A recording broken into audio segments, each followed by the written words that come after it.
Bonjour à tous, je vous retrouve aujourd'hui pour une petite vidéo concernant l'agronomie. J'en ai parlé dans les vidéos précédentes, que j'allais faire un petit sujet là-dessus. Et là, comme c'est bien détrempé chez moi, c'est le bon moment pour faire une petite vidéo sur le sol. Alors l'agronomie, je vais mettre sur la vidéo, vous verrez, il y a des petites apparitions. On se base sur un triangle, le triangle de l'agronomie. Le sol est divisé en trois types de sols. On peut avoir un sol sableux, argileux et limoneux. Alors, dans l'idéal, il faut avoir l'équilibre entre les trois. C'est très rare. Si vous avez un sol argileux comme moi, je vais vous montrer après le test du boudin. Le problème, c'est que c'est pauvre en matière organique. C'est compact, ça devient très dur l'été et c'est ingérable l'hiver, c'est tout collant. Le sable, en revanche, lui, son inconvénient, c'est que c'est très drainant.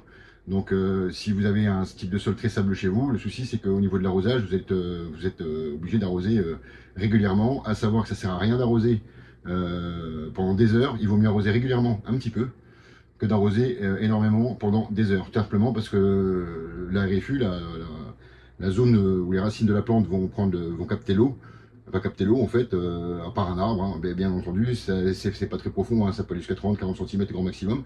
Donc ça sert à rien de noyer votre sol dans le sable, puisque la flotte va s'écouler, va être drainée, hein, comme on dit, et donc votre plante ne va pas pouvoir capter tout ce que vous lui donnez. Donc c'est pas très économique, et même si comme moi vous avez des cuves à eau, c'est du gaspillage. En revanche, le sol limoneux, très riche organiquement parlant, en revanche, le problème qu'il y a avec ce type de sol, c'est que lorsque ça sèche, il y a comme une croûte sur le dessus, ce qu'on appelle la battance. Alors, cette croûte-là, le problème, c'est elle devient imperméable. Donc, si vous avez un sol trop limoneux, s'il y a des grosses averses pendant l'été, des orages, tout ça, l'eau ne rentre pas dans le sol, elle ruisselle sur le sol, et donc la plante ne bénéficie pas des bienfaits de l'eau. Alors, pour le limon, c'est très simple, il suffit de crocheter régulièrement la surface du sol. Pour le sable, eh bien, je vous dis l'arrosage, mais le mieux c'est de ramener de la matière organique quand même un petit peu. Et moi, je vais vous parler en l'occurrence de l'argile, ce qui est plus pénible encore, puisque l'argile, c'est composé de calcaire, hein, comme dans tout type de sol.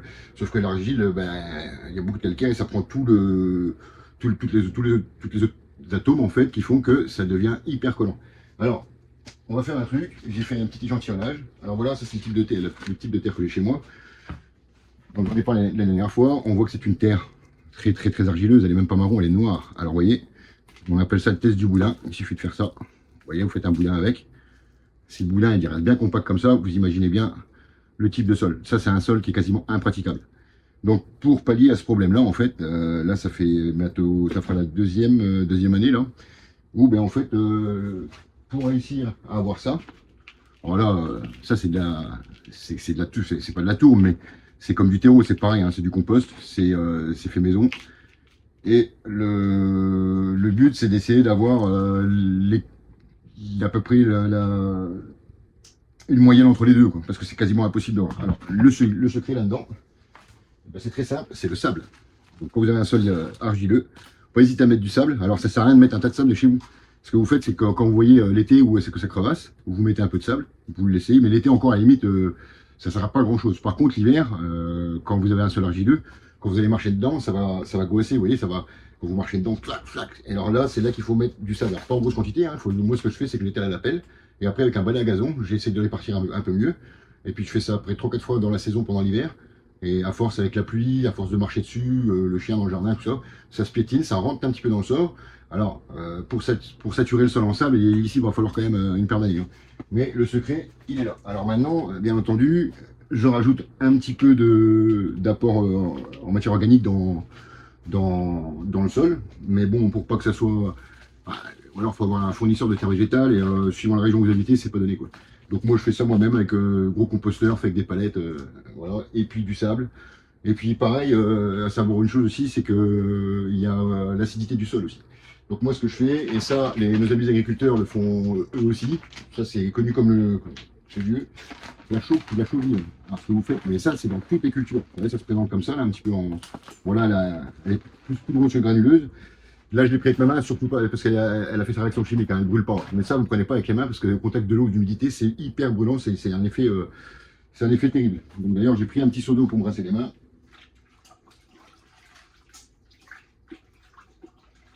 Ah voilà, ça colle. Donc après, au niveau du pH du sol, la chaux, l'avantage, c'est qu'elle va rééquilibrer votre pH. si vous avez, moi j'en mets régulièrement, tous les ans j'en mets à peu près 40 kg sur, voilà quoi, il y a 600, 700 mètres carrés de terrain. Je le sème comme du gazon, hein. Je balance ça aussi bien dans mon potager que sur ma pelouse. Alors pas en excès, hein, ça sert à rien, hein. Une petite poignée comme ça à la volée, comme si vous chiez des graines à des poules, hein, comme ceux qui ont l'habitude de faire du gazon, vous connaissez certainement la gestuelle. Et je le laisse agir, et en fait c'est ce qui permet de rééquilibrer le pH du sol. Alors moi ici sur le littoral, derrière chez moi je suis plus sur une terre que je laisse enfin basique en fait, hein. C'est une terre le plus basique possible parce qu'il y a du fruitier, de l'ornemental, il y a beaucoup du potager, la pelouse. Et par contre devant la maison, je suis plus sur des terres de bruyère. Alors, la terre de bruyère, à savoir qu'elle prend bien son nom, c'est de la terre de bruyère, et c'est une terre qui a un pH très acide. Et ça ne convient pas à toutes les plantes. Il faut savoir que les plantes que vous voulez mettre chez vous, c'est pas, enfin c'est elles qui vont choisir c'est leur place, c'est pas vous qui allez décider. Ou alors il faut faire un amendement assez conséquent en apport en terre. La terre de bruyère, olivier, lavande, rhododendron, toutes les plantes méditerranéennes en gros, ça se plaît bien dans la terre acide. C'est d'ailleurs le type de sol qu'on trouve sur le bassin méditerranéen. Après, plus communément en France, on a des sols crayeux, argileux. Ceux qui ont l'avantage d'habiter près des cours d'eau, c'est souvent limoneux. Alors après, moi je vous dis, le mieux c'est d'essayer de trouver l'équilibre entre les trois types de sols. Sachant que bah, le sable, matière organique, c'est pareil, il n'y a pas grand chose. Et l'argile, pour avoir fait les tests quand j'étais encore à l'école en agronomie, c'est très pauvre en matière organique, surtout cette argile-là. Une argile un peu plus jaune qui va avoir quand même un petit peu de minéraux, enfin de matière organique, des minéraux. Cette argile-là, c'est l'argile du potier en fait, c'est l'argile pour faire des assiettes. Donc là, je suis en train de tout doucement de drainer mon terrain en fait, j'essaie de drainer, de l'aérer. Mais bon, je suis en plein milieu du marais breton, au sud du marais breton, donc il va se passer un petit bout de temps avant que j'arrive à saturer la couche supérieure du sol, hein. Le but c'est pas de saturer sur ça, mais pour que l'aérifus, c'est la zone en fait qui se trouve entre le sol, et c'est la zone où les racines de la plante viennent prendre la nourriture, si vous voulez. C'est l'intestin. Parce qu'il faut bien que je comprenne une chose, c'est que le sol est un intestin, ça marche pareil. Il y a des lombriques, il y a des vers de terre, il y a plusieurs types de bestioles là-dedans, il y a des nécrophages, c'est ce qui fait le compost, hein. Et tout ça, c'est un biotope qui est très important pour le jardin. Et il faut alors, éviter de bêcher. Moi je vous dis, hein, je bêche légèrement, hein. Il y en a qui sont à la grelinette, ce qui est plus ça s'appelle aussi la biofourche. Mais la permaculture, moi, comme actuellement, là, je sais bien que j'en ai pour 5-6 ans à devoir travailler mon sol pour l'aérer. La grelinette, ça n'a aucun intérêt pour moi, donc je bêche. Je ne passe plus de motoculteur. Je vous montrerai alors des petites photos de l'état du terrain quand je suis arrivé ici. Et voilà, enfin. Donc voilà, si vous avez des questions, n'hésitez pas en commentaire. Je me ferai un plaisir de vous répondre tant que c'est dans mes capacités. Et je vous souhaite une bonne journée et un bon jardinage. Salut!